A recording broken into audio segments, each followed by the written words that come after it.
Iberaval, la sociedad de garantía con más socios de España, te ofrece Compromiso. Compromiso Iberaval, el podcast que más apoya a las empresas.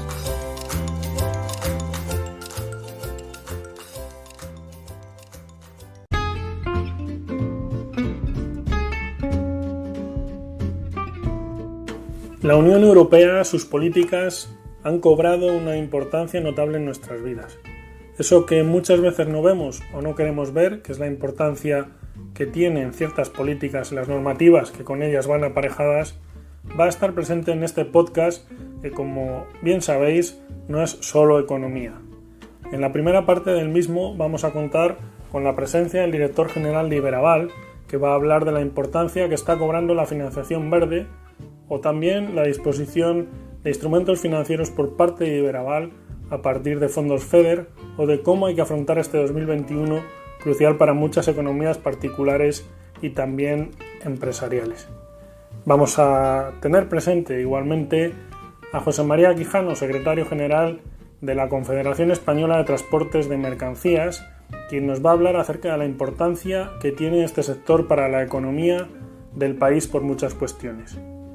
Y para finalizar contaremos con la presencia de una artista vallisoletana que está derribando muros y que gracias a las redes sociales, pero sobre todo a su enorme talento y constancia, está llevando sus pinturas realistas a medio mundo, aunque como a todos, la pandemia también ha tenido repercusiones en su día a día. Laura Serrano será nuestra invitada de este episodio en la sección No todo es economía. Como sabes, este es el primer podcast que lanza una sociedad de garantía, lleva por título Compromiso Iberaval y arrancamos con la cortinilla que nos brindó en su día el bueno de Pedro Ángel Loma.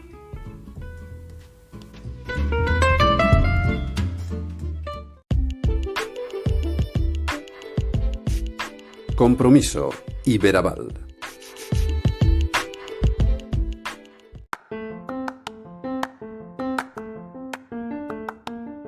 Pedro Pisonero es desde hace una década director general de Iberaval, nuestra sociedad de garantía. En 2019 recibió el premio al mejor directivo de Castilla y León y es un actor destacado en el ámbito de las garantías en España, Europa e Iberoamérica. En el último decenio, la SGR ha duplicado su número de socios nada menos al pasar de 16.000 a más de 31.000 asociados. Y bueno, teniendo aquí a Pedro, deberíamos hablar de cifras y más cifras, de cierres y balances, de la crisis, pero no hablaremos solo de eso. Este podcast trata de sorprenderos y sobre todo de ofrecer contenidos prácticos como estas sesiones sonoras llevan por título Compromiso Iberaval. Así lo vamos a hacer. Vamos a cumplir ese compromiso. Vamos a abordar algo que está muy presente en la filosofía de Iberaval, como es el apoyo a los proyectos viables. Hola Pedro, ¿qué tal? Hola, ¿qué tal? Por situar al potencial socio a futuro de Iberaval, ¿qué es un proyecto viable? Pues la verdad es que todos hablamos de viable, pero por intentar ser lo más simple y didáctico que pueda, viable es aquel proyecto que es capaz de demostrar que con lo que generaría sería capaz de atender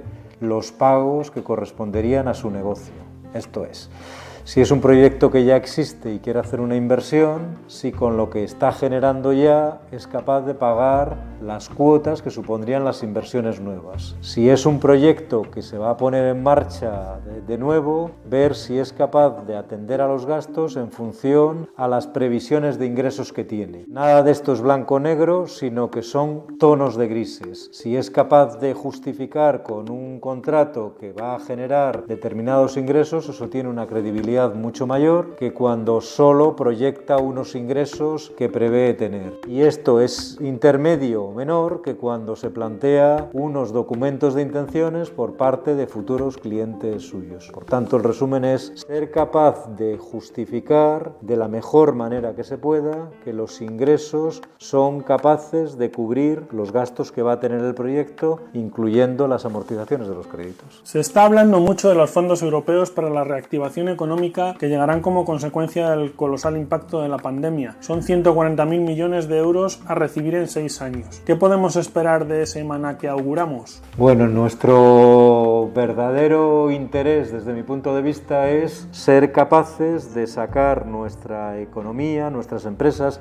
y los trabajadores que estamos empujando también para hacerlo adelante después de esta crisis pandémica que tenemos. Lo primero de todo es confiar en nuestras propias fuerzas y nuestra capacidad para resolverlo. Esta crisis es muy asimétrica, hay sectores a los que les impacta durísimamente como alojamientos, hostelería, todos lo conocemos, pero hay otros sectores que ahora mismo están haciendo inversiones significativas. Por ejemplo, el agroalimentario, depende de los casos, porque no es una crisis solo de sectores, sino que es de empresas dentro de los sectores, está haciendo inversiones significativas. El primario, se están montando no pocas granjas de cerdos para contribuir a la actividad. Por tanto, lo esencial desde nuestro punto de vista es, primero, confianza. Lo segundo, aquellos sectores que están funcionando razonablemente bien, empujar con inversiones. Y lo tercero, el resto de los sectores, intentar sostener en la medida de lo posible. ¿Fondos europeos van a contribuir? Seguro. No son la clave, pero van a contribuir seguro. Como sabemos todos, van dirigidos a grandes empresas, pero lógicamente las grandes empresas tendrán que contratar actividad con empresas en escalones más pequeños. Si somos capaces de posicionarnos ahí, nos interesará, vendrán bien, habrá un número significativo para poder tratarlo. Por tanto, los fondos europeos es algo que hay que intentar aproximarse en la medida de lo posible a ellos. Todos los que conozcamos de empresas que están involucradas en fondos europeos van a tener que hacer inversiones, gastos, consumos, y a las pequeñas y medianas empresas les interesa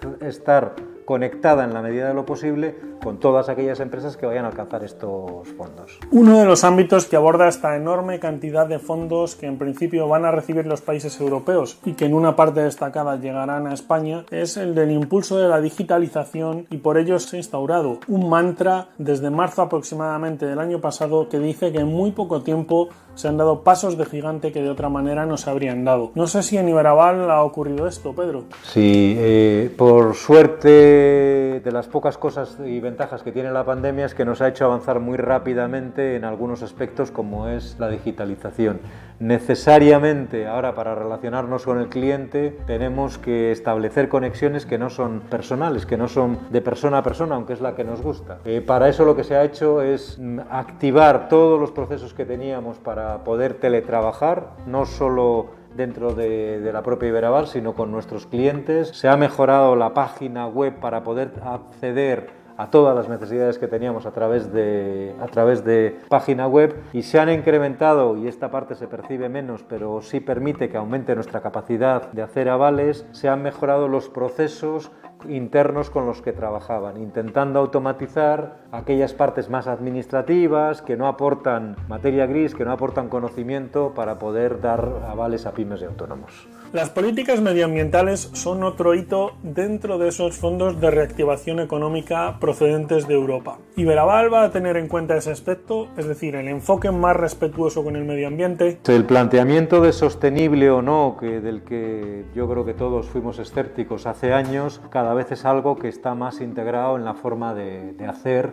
y por tanto también en la forma de hacer de Iberaval. El primer planteamiento que tenemos es que cualquier proyecto que tenga un alto índice de contaminación tendrá una penalización en la valoración de lo que hagamos. Obviamente el empleo también pesa en estos proyectos, pero en principio el planteamiento de contaminante penalización es claro. El segundo planteamiento es, como objetivo a perseguir a futuro, intentar apoyar aquellos proyectos en la medida de lo posible, no 100% y 0%, esto nunca ocurre, pero en la medida de lo posible, aquellos proyectos por donde va nuestra sociedad. Nuestra sociedad nos demanda que haya proyectos sostenibles, que mejoren la eficiencia, que además consuman menos recursos, que generen menos residuos. En la medida de lo posible, cualquier proyecto va a ser apoyado con estas características. ¿Será un cambio radical? No, pero será un cambio progresivo sin ningún género de duda. Ese cambio de chip por parte de las pymes se ha aplicado tanto a organizaciones gubernamentales como a instituciones como Iberaval, por esto que le voy a plantear. Desde Europa, ya incluso desde los tiempos de Juncker, se instauró la idea de que para acceder a recursos europeos como estos fondos de reactivación era necesario contar con apoyos competitivos. ¿Qué le parece? Competitividad para una pyme es clave, sea más explícito o sea menos explícito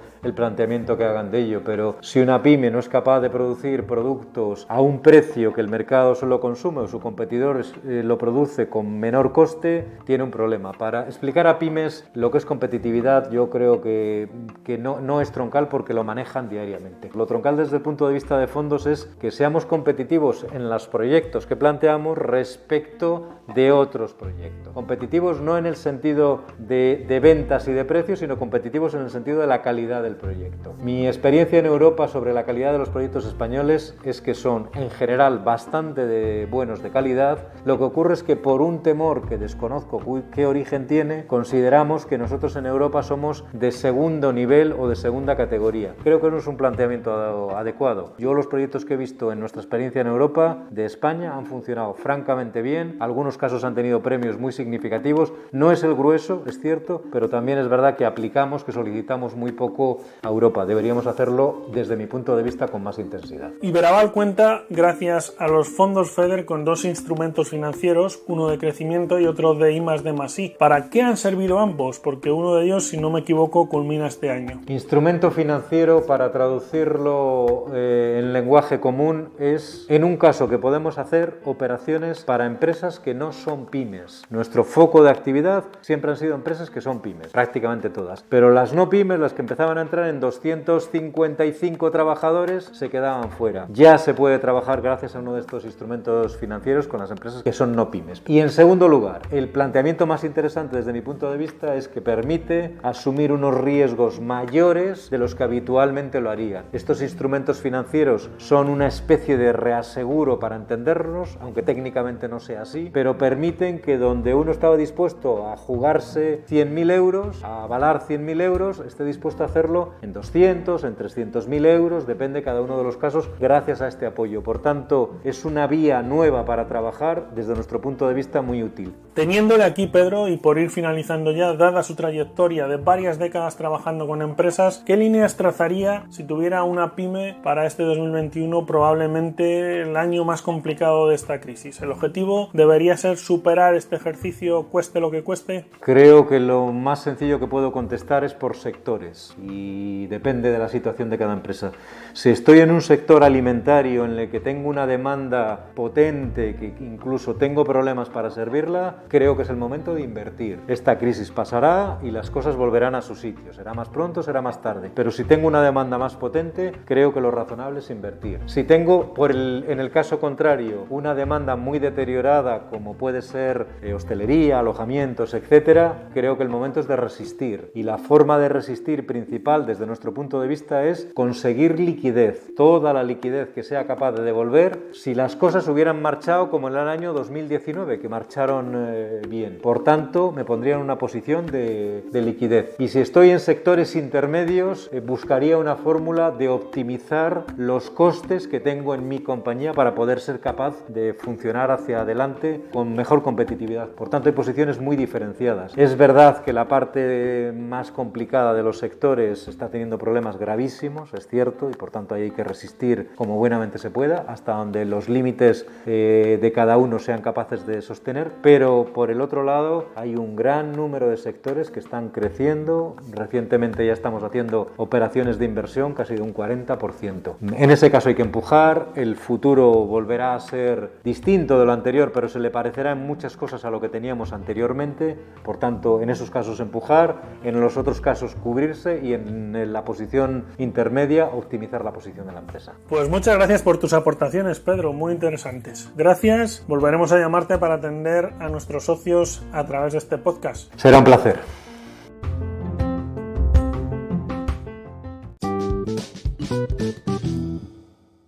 En múltiples ocasiones se escucha hablar de los consejos de administración en las empresas como algo etéreo o inabarcable. Nuestro objetivo con esta nueva sección del podcast Compromiso Iberaval es acercar a algunos de sus integrantes. En este caso, hoy contamos con José María Quijano Riestra, licenciado en Ciencias Económicas y Empresariales por el Colegio Universitario de Estudios Financieros, el CUNEF, de la Universidad Complutense. Ha dedicado toda su carrera profesional a defender los intereses de un sector mucho más relevante de lo que muchos podrían esperar. Acumula casi 3 décadas de experiencia en cargos de responsabilidad nacional e internacional en el equipo directivo del CTM. Es el secretario general de esta confederación, de la Confederación Española de Transporte de Mercancías, desde hace casi 2 años, cargo que ocupa tras llegar en marzo de 2005 a dicha institución para asumir la dirección de relaciones con la Unión Europea, y además es secretario general de la Federación Española de Auxiliares del Transporte, FEDAT, además de gerente de Sintra, la Sociedad de Servicios al Transporte de CTM. Buenas, José María, ¿cómo estás? Hola, Chema. Bueno, el COVID, yo creo que como en todos los ámbitos de nuestra vida ha tenido especial incidencia y como no podía ser menos en un sector como el suyo. De ello vamos a hablar también en esta entrevista. Pero si le parece, vamos a empezar repasando datos de lo que es CTM. Veo que está muy parejo en cuanto a socios,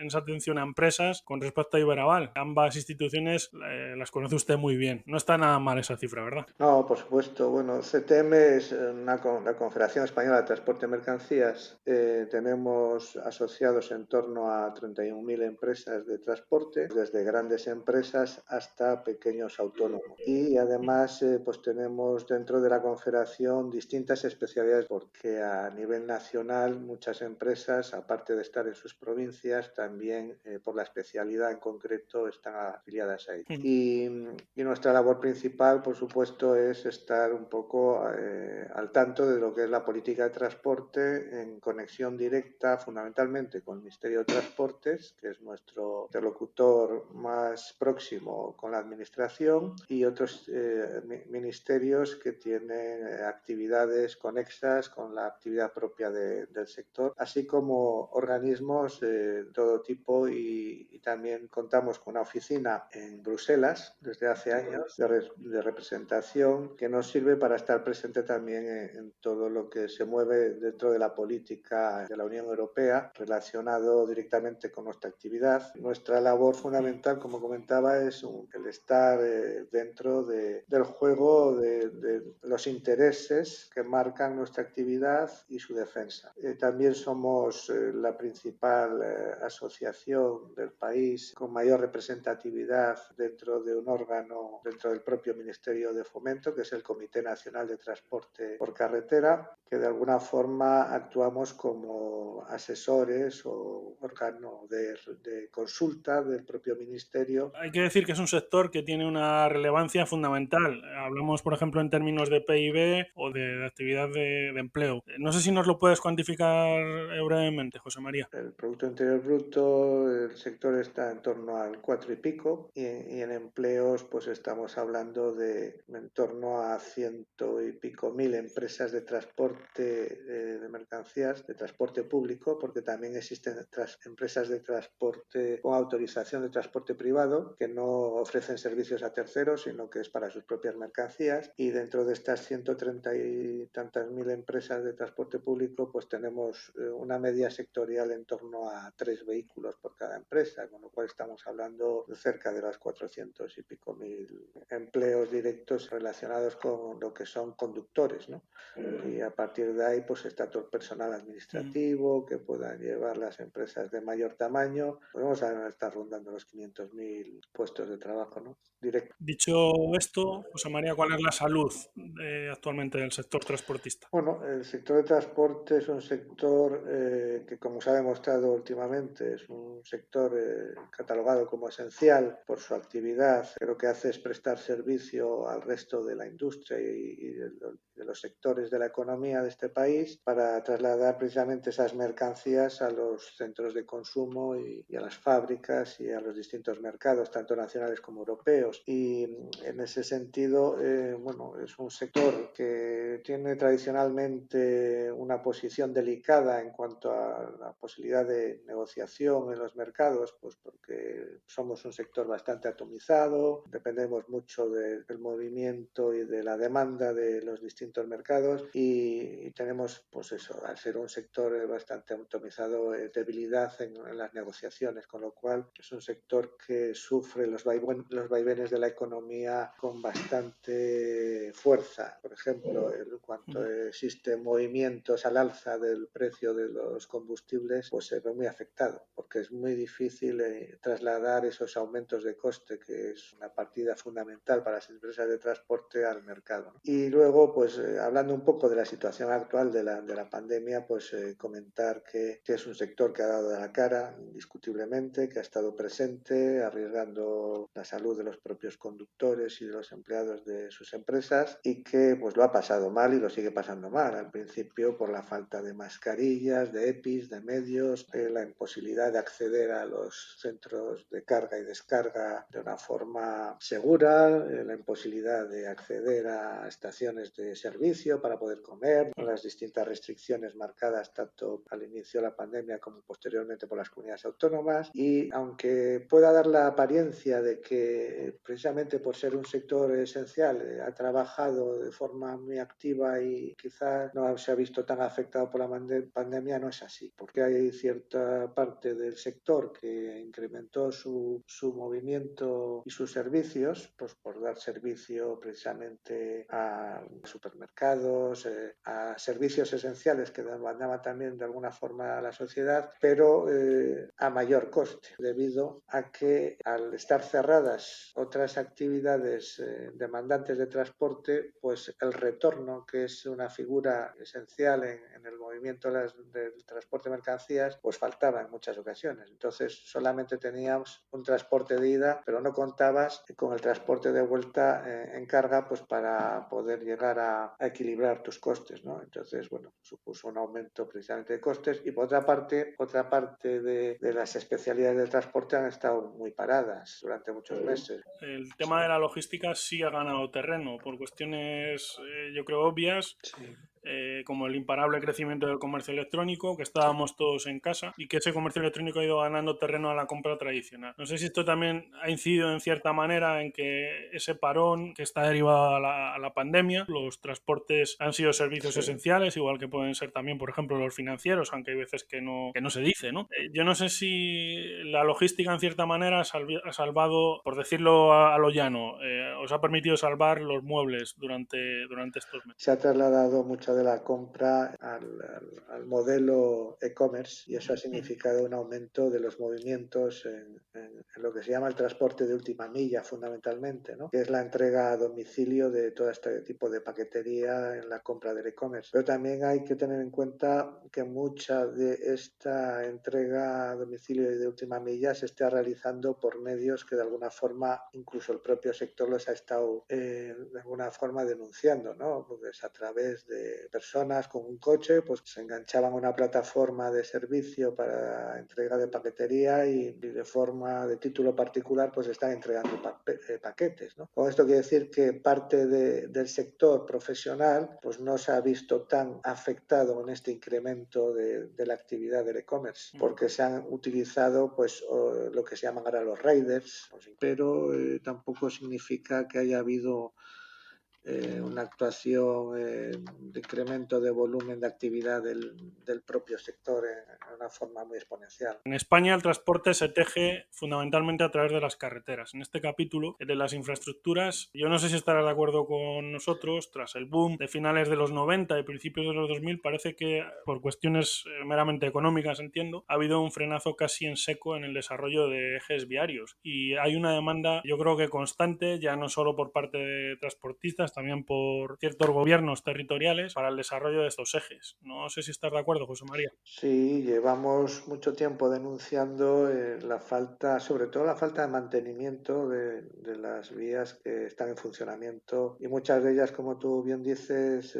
fruto de la entrada de España en la Unión Europea y que eso dio un tirón importante a las infraestructuras viarias. Pero sí es cierto que no hablo solamente de este gobierno, sino de muchos gobiernos que hemos ido viendo en las últimas décadas un deterioro brutal de partidas presupuestarias para tener un mantenimiento correcto por una parte de estas vías y por otra también falta de nuevas inversiones, sobre todo de nodos logísticos y nodos que permitan utilizar la multimodalidad y el transporte combinado, porque hombre, en cuanto a red de carreteras, pues tenemos un país con una red bastante importante, ¿no? También es cierto que a nivel autonómico probablemente se necesitan nuevas capacidades de comunicación con nuevas vías, ¿no? Y en este sentido lo que venimos reclamando desde el sector durante mucho tiempo es precisamente que el sector es un sector que aporta a las arcas del Estado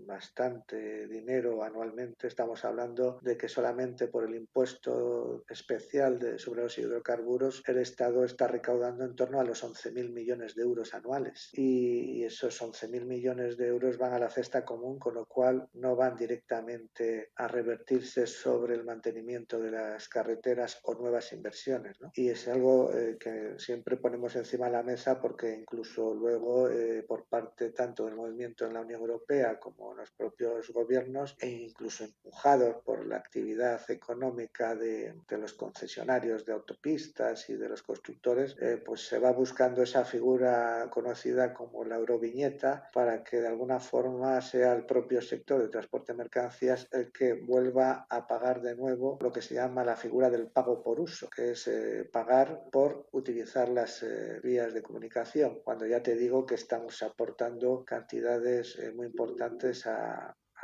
las propias arcas del Estado para esto. Entonces, nosotros siempre hemos estado en contra de esta figura. Entiendo que los estados y las comunidades autónomas pues tienen tesorerías muy delicadas y que necesitan fondos y van buscando formas de conseguir ingresos por todas partes, pero que no es la forma más adecuada. La infraestructura es fundamental, pero yo creo que también el parque de vehículos. No sé cómo es, hablábamos de salud antes del sector, pero la salud de la flota de camiones y de elementos de transporte con que contamos en España, ¿cuál es? Pues mira, este es otro punto también importante y además que está de rabiosa actualidad porque, como bien conocéis, hace unos meses puso encima de la mesa el plan Renove, que es un plan de ayudas a la renovación de vehículos y concretamente el sector de transporte de mercancías por carretera, el sector público, no el privado, se quedó fuera de este tipo de ayudas por la aplicación del reglamento comunitario conocido como reglamento de minimis, que regula de alguna forma las ayudas de Estado y inicialmente en la Unión Europea se estableció el sector de transporte de mercancías por carretera como un sector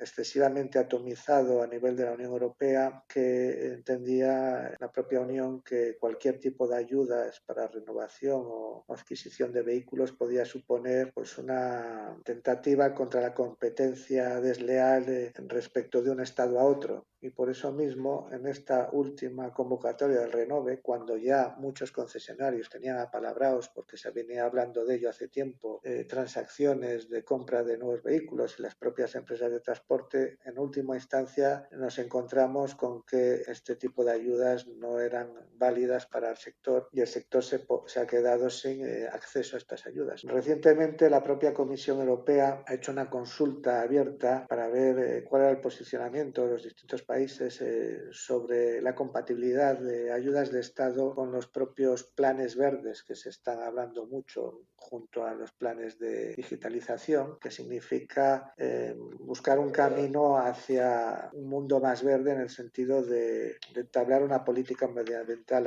adecuada y aceptada, y ese empuje es un empuje común desde la Unión Europea. Entonces no entendemos que si estamos buscando mejorar todos los aspectos medioambientales, pues que el propio sector, que es un sector sector que luego siempre estamos encima de la mesa como uno de los culpables de los aspectos medioambientales, no tenga cabida en este tipo de fondos o ayudas para renovar la flota, que es muy importante y además es un sector que invierte mucho en activos de movilidad y que de alguna forma también tenemos un problema adicional, que es que no podemos decir de repente vamos a trasladar la tecnología de nuestros vehículos a nuevos combustibles, véase la electricidad, el hidrógeno u otras tecnologías que ahora mismo no son compatibles en muchas ocasiones para el transporte de mercancías por carretera pesado en largas distancias. De acuerdo que habrá vehículos que se puedan ir acomodando a la movilidad en las ciudades, pero otros no. Entonces, el dejar fuera de estas ayudas a los vehículos con motorización de gasoil, que por cierto, estos motores han ido evolucionando de forma muy positiva en cuanto a los aspectos medioambientales,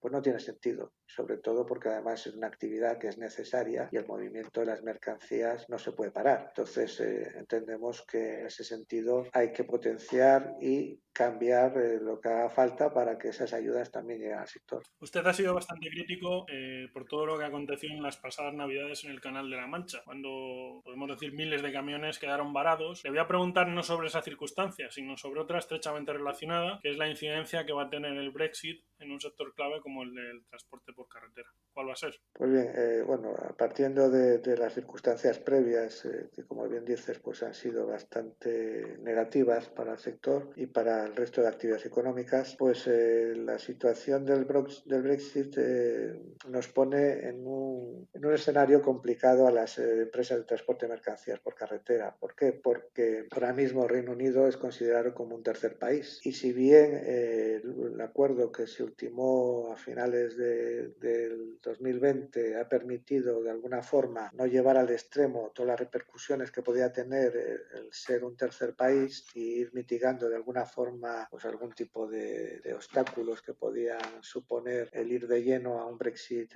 digamos abrupto, nos encontramos que de cualquier forma va a haber nuevos requisitos que cumplir, que son todos los trámites aduaneros, trámites fitosanitarios de las mercancías, al margen de los propios trámites o regulaciones sobre la propia actividad del transporte. Entonces, el transporte al final depende de los trámites aduaneros y los fitosanitarios. Eso que supone que cuando un camión cargado con destino al Reino Unido tiene que posicionarse en un puerto del continente para hacer el transbordo al propio Reino Unido o coger el Eurotúnel, pues previamente tiene que cumplir con una serie de requisitos y además esos requisitos pueden ser comprobados en la aduana o en los centros de PIF, con lo cual eso lleva un aumento de los tiempos de transición de la realización del servicio. ¿Qué significa esto? Que si antes, por ejemplo, por ponerte un ejemplo, un transporte desde Murcia a Reino Unido y vuelta podía suponer pues 9 días, pues a lo mejor ahora nos vamos a ir a 13 días por todos los requisitos que se planteen en un lado y en el otro. ¿Esto qué hace? Que el coste se dispare. ¿Y esto qué significa? Que el transportista tiene dos opciones: o trasladarlo al mercado de forma que al final se encarece la importación y la exportación y lo asumen los clientes o los cargadores, o muchas empresas de transporte van a cuestionarse el hacer el servicio al Reino Unido, primero porque es complicado y son muchas exigencias y luego por lo que estamos comentando. Entonces va a haber un problema, entiendo, porque a poco que se pretenda controlar la entrada y salida de los vehículos y de las mercancías, dado el flujo tan brutal que hay entre el continente y el Reino Unido a diario, eso va a significar mucha paralización y un entorpecimiento tremendo para el tránsito de las mercancías. Sí es cierto que hay empresas que a lo mejor su core business está muy centrado en el mercado del Reino Unido y que esas continuarán realizando estos servicios adaptándose a las circunstancias junto con los clientes, pero el que hace viajes de forma circunstancial pues a lo mejor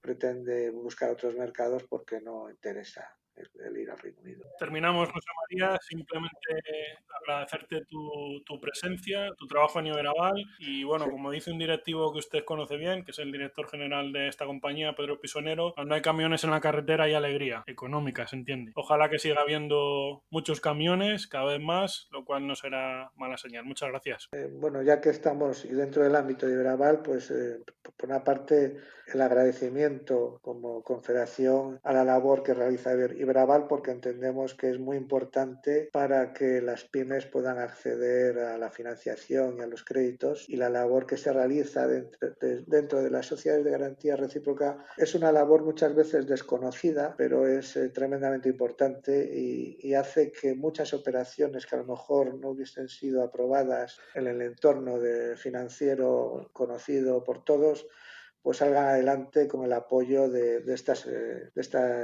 instituciones, y que por otra parte, bueno, gran parte de la pyme española se ve muy favorecida por esta actividad. En ese sentido, yo creo que también hay que reconocer la actividad de las sociedades de garantía recíproca como esenciales, como decías tú antes, ¿no? Que el mercado financiero también ayuda a que la actividad económica siga adelante, y en este sentido las sociedades de garantía recíproca respecto a las pymes, pues igualmente, ¿no?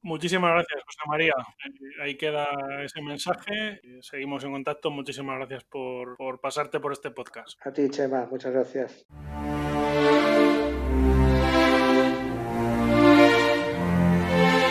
Compromiso Iberaval. Hoy contamos en nuestro podcast con la vallisoletana Laura Serrano, periodista, diplomada en empresariales y máster en comunicación corporativa. Pero no está aquí por todo eso, que también. Está en Compromiso Iberaval por su maestría con los pinceles. Esta artista ha expuesto ya en más de una veintena de muestras, entre ellas retratos de cine, en la que pudieron verse sus trazos para plasmar a actores tan conocidos como Johnny Depp o Luis Tosar. Y en la actualidad, con motivo del centenario del periodista y escritor Miguel Delibes, puede verse su obra en la exposición Rostros de Delibes en la Villa del Libro, en la localidad vallisoletana de Urueña. Esta exposición estará abierta hasta el año 2022. Hola Laura, ¿cómo estás? Hola Chema, ¿qué tal? Encantada de saludarte. Si te parece, antes de abordar tu obra pictórica como tal, háblanos por favor del camino para llegar a este momento. Pues todo se podría decir que comenzó en la infancia, porque a mí me ha gustado pintar desde siempre, y con 9 años pues empecé a dar clases en un creativo de arte desde la Fundación Cristóbal Gavarrón, a recomendación de un profesor mío del colegio que le pareció que tenía ciertas cualidades, y entonces pues estuve allí dando bastantes años clases de pintura, aunque luego me dirigí a estudiar otras especialidades, porque en ese momento no se pensaba a lo mejor que la pintura fuera una profesión para dedicarse en el día a día. Entonces estudié periodismo, empresariales y un máster en comunicación empresarial, pero eso siempre dejando para mis ratos libres como hobby la pintura. Eso no lo he dejado nunca. A nivel profesional, podríamos decir que empezó todo en el tema de la pintura en el 2016, porque yo nunca había subido ningún dibujo a mis redes sociales y decidí subir un dibujo de la serie Vikingos, que estaba viendo en ese momento, del protagonista Ragnar Lothbrok, y tuvo una repercusión inesperada, así que seguí publicando dibujos de la serie Vikingos, de Juego de Tronos. Entonces varios actores internacionales compartieron mis obras en sus redes sociales y empecé a recibir numerosos encargos internacionales que me llevaron un poco a empezar en este mundillo. No pensé que fuera a llegar a dedicarme a esto, pero ahí es donde empezó un poco todo, sí.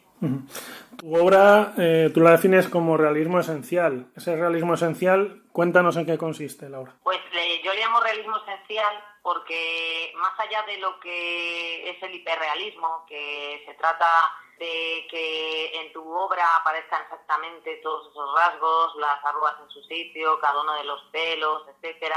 Para mí lo más importante es captar esa esencia de la persona, esa sonrisa, esa mirada que tienes que te hace diferente a todos los demás.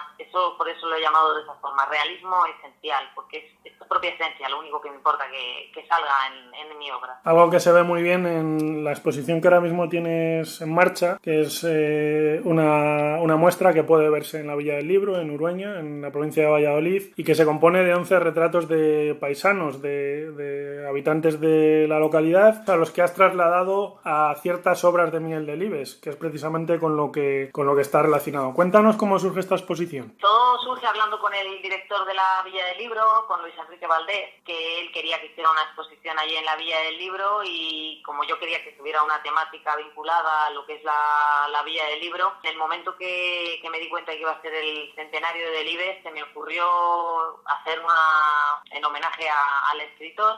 Lo comenté con Luis Enrique, y dándole vueltas se le ocurrió a él concretamente que los vecinos podían ser esos protagonistas de esas obras. Entonces hicimos un casting entre los 80 y tantos vecinos que tiene la Villa del Libro para ver cómo nos podían encajar, más o menos. Fue complicado, sobre todo en el tema de algunas de las mujeres más jóvenes, que no teníamos mucho donde elegir, pero como yo tenía bastante asimilados esos personajes de Delibes, que siempre ha sido uno de mis escritores favoritos, más o menos sabía cómo quería que mirasen, para darles, aparte de que mantuvieran su propia esencia como personas, que tuvieran también esas características que tenían esos personajes de las novelas de Delibes. Y ahí es un poco como enfocamos todo, y fuimos haciendo el casting, haciendo sesiones de fotos, que las tuve que hacer yo porque quería que la exposición fuera toda mía, propiamente mía, y quería que por una vez toda íntegra fuera mía. Y no soy fotógrafa, entonces también me costó un poco por eso, pero poco a poco fuimos dándole forma, y la verdad es que estoy muy contenta, porque sobre todo por cómo han ido reaccionando los vecinos del pueblo cuando han ido viendo sus retratos. La verdad es que me he sentido como una vecina más de Urueña ya. Tu obra, Laura, salta a la vista en las redes sociales. Acumulas, de hecho, más de 18.000 seguidores solamente en Instagram.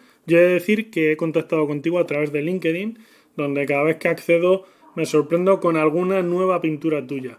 Las redes sociales, entiendo, te han ayudado a crecer como artista, ¿no es así? Tú en tu casa pintas, y como mucho, ¿quién se lo puedes enseñar? A tu familia, a los allegados, a los amigos de tus familiares, etcétera, pero poco más. Pero las redes sociales te abren al mundo entero. Entonces, es la forma de promoción por excelencia. Yo, como estabas diciendo de Instagram, pues tengo los 18.000 de Instagram, no sé cuántos tengo en total en todas las redes sociales, pero trato de estar en todas, y si saliera alguna más, también estaría. Uh-huh. Y me adapto al lenguaje de cada una, porque evidentemente en TikTok no me puedo expresar de la misma manera que en Instagram, ni en Instagram de la misma manera que en Facebook, ni que en Twitter. Siempre hay que adaptarse al público en el que se mueve la generalidad de las personas que lo consumen. O sea, tú bien sabes que el Twitter es de una manera, el lenguaje tiene que ser de esa manera, y el público es diferente al de, por ejemplo, LinkedIn o TikTok o Instagram. Obviamente las redes sociales, como bien dices, también sirven para crecer en muchas otras profesiones, pero en la artista yo creo que si se sabe trabajar bien, como es tu caso, pues también. Vamos a tocar otra de las exposiciones que hacías. En concreto, esta se podía ver en Seminci en 2019, y digamos que la imagen que trasciende, o un poco la que tenemos en la memoria aquellos que te seguimos un poquito de cerca, es cuando entregas ese retrato a Luis Tosar, pero un poco lo que decíamos también al principio, había otras obras. Háblanos de qué supuso también esa exposición para ti. Ya era el segundo año consecutivo que la he hecho, porque el primer año la hice además en el Penicilino, porque fue una idea que se me ocurrió a mí de la segunda exposición que había hecho en Valladolid. Quería hacer algo vinculado a la Seminci, y entonces esa primera exposición se llamó Tras la mirada de Bergman, y estaba enfocada en las obras del director Ingmar Bergman. Eran primeros planos de todas sus películas, y esta la hice en 2018.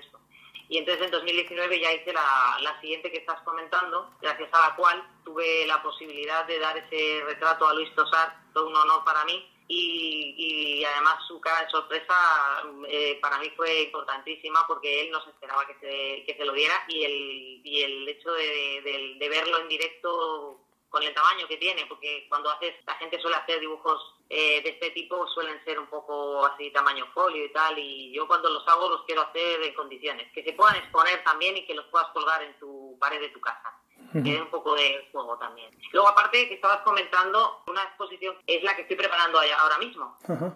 La exposición que estoy preparando ahora mismo se llama Nuestro Arte y viene motivada por todo este problema que estamos viviendo, toda esta desgracia que estamos viviendo con el COVID, todos los artistas, por toda la anulación de conciertos, de festivales, etcétera, eventos de todo tipo. Entonces yo he querido con esta exposición apoyar a nuestros artistas, sobre todo concretamente a los artistas de Valladolid, y esta exposición va para ellos. Estoy retratando, ya llevo 4 creo en total, y estoy en camino del 5º, a varios artistas de Valladolid de diferentes modalidades artísticas, cantantes, poetas, actores, todos de los nuestros, nacidos o criados aquí en Valladolid. Y además quiero que la exposición tenga un punto multidisciplinar, no solo con mi retrato, sino con su obra. Es decir, como sabes, yo en mis redes sociales no solo muestro la obra en sí, sino que muestro el proceso de esa obra,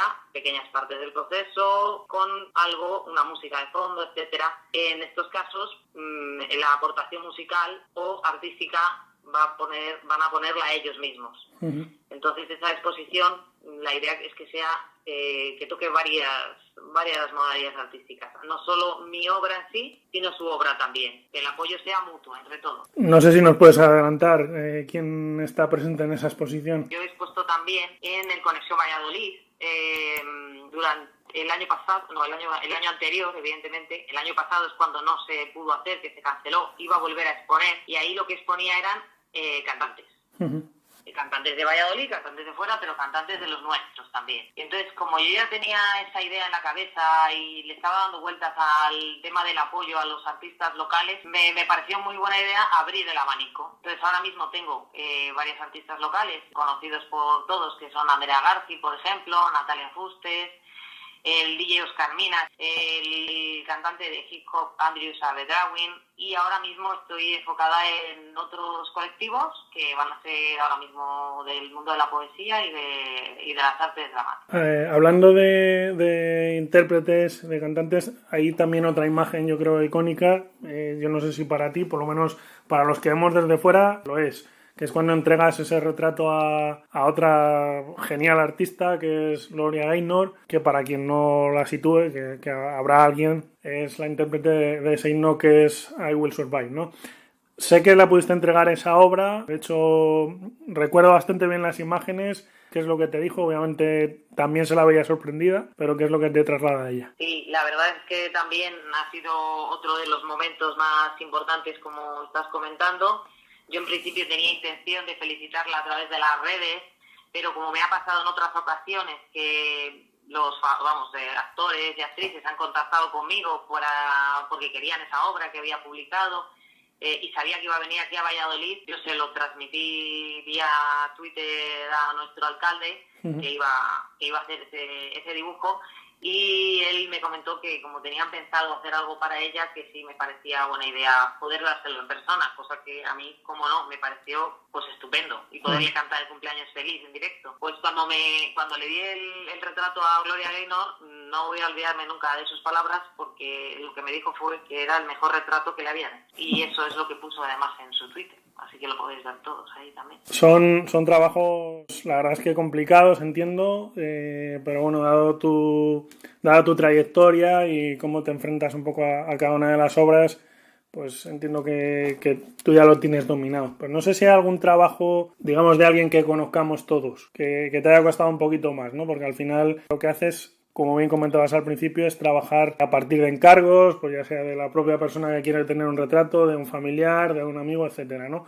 Pero así de trabajos que dices, oye, pues voy a pintar a tal artista o a tal músico y que te haya costado un poquito más de lo normal, no sé si tienes alguno o no. Sí, pues es más fácil de lo que crees. O sea, uno de los que me ha costado más, y lo sabe él, ha sido el de Óscar Puente, que también lo tengo pendiente de dárselo, porque es complicado que salga parecido en alguna foto, y como además yo lo conozco en persona, pues tenía que sacarle a él, pero teniendo de referencia unas fotos que no son hechas por mí, sino que son fotos que puedes localizar de varias fuentes, siempre pidiendo permiso de los autores. En mi caso siempre pido permiso, pero era complicado captar esa esencia teniendo en cuenta que en las fotos nunca sale igual. Entonces, en mi mente le tenía de una manera. En las fotos cada una tenía un gesto diferente y me tocó darle 3 vueltas, o sea, 3 versiones diferentes hasta que pude más o menos captar lo que yo quería captar, que era él,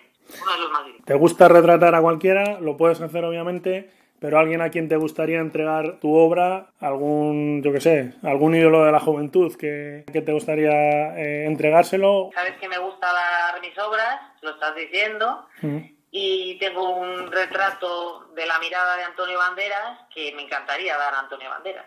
Antonio Banderas, que presenta este año la ceremonia de los Goya a distancia. Eso. Yo a distancia se lo volveré a transmitir a ver si consigo que lo vea virtualmente. Bueno, en cualquier disciplina artística, Laura, incluso en la escritura, que es algo que tú también conoces bien, siempre se pone de relieve aquello de que salvo algunos afortunados, pocos pueden vivir de su arte. No sé qué opinas, porque yo creo que tú sí puedes vivir ahora mismo de tu arte, ¿no? Bueno, esto es complicado lo que estás diciendo, porque todo depende un poco de lo que consideres como vivir del arte y las necesidades de cada uno.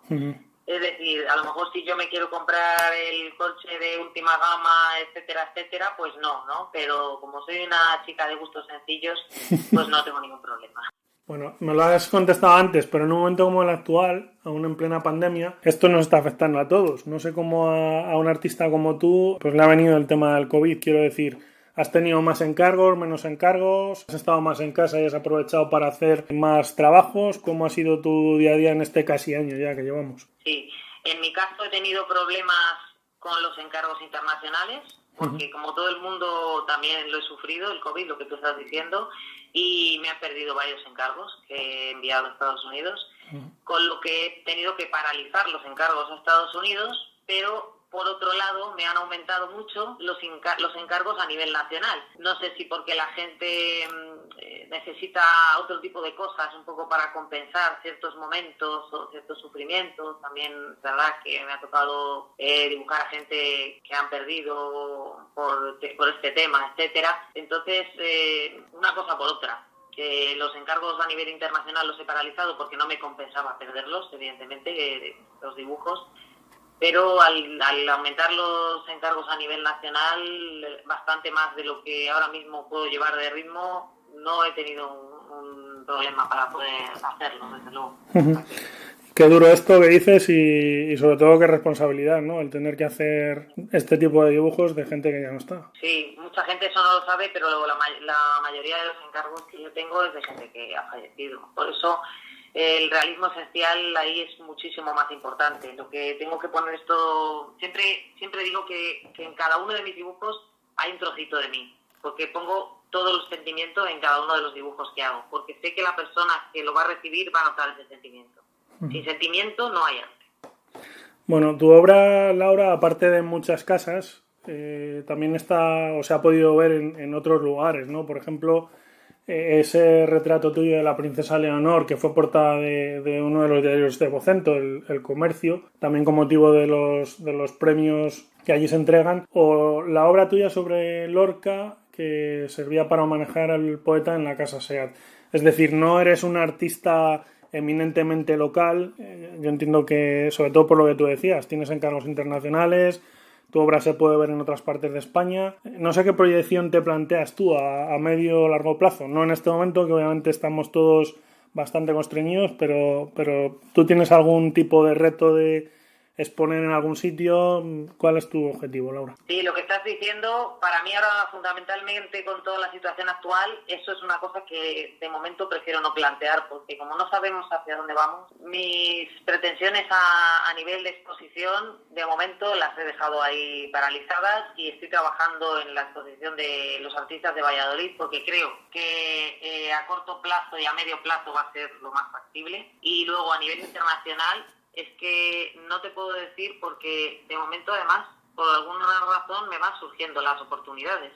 La Casa Seat contactó conmigo, o sea, la promoción que tengo a través de las redes sociales es tan internacional y tan global que es la manera de poder acceder a las cosas. Y no solo que yo acceda, sino que la gente llega a mí a través de que la gente va compartiendo esas publicaciones, cada uno en sus propias plataformas, porque yo lo comparto en la mía, la persona que lo ve lo comparte en la suya, la otra en la suya, y se hace una cadena que puede llegar a vete a saber dónde.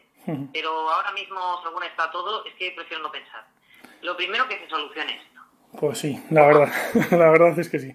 Bueno, a colación de todo esto, Laura, que es una cita que se suele atribuir a Picasso, hay dudas sobre ello, pero en tu caso es clarísimo aquella que él decía de que la suerte nos pille trabajando, ¿eh? O sea, al final esto es una cuestión de esfuerzos, de fondo, de largo recorrido, y nada, muchísimas gracias por tu tiempo. Aquí estamos, esperamos juntar contigo más adelante de nuevo en nuestro podcast y además con nuevos éxitos. O sea, que muchísimas gracias, Laura. Muchísimas gracias a ti.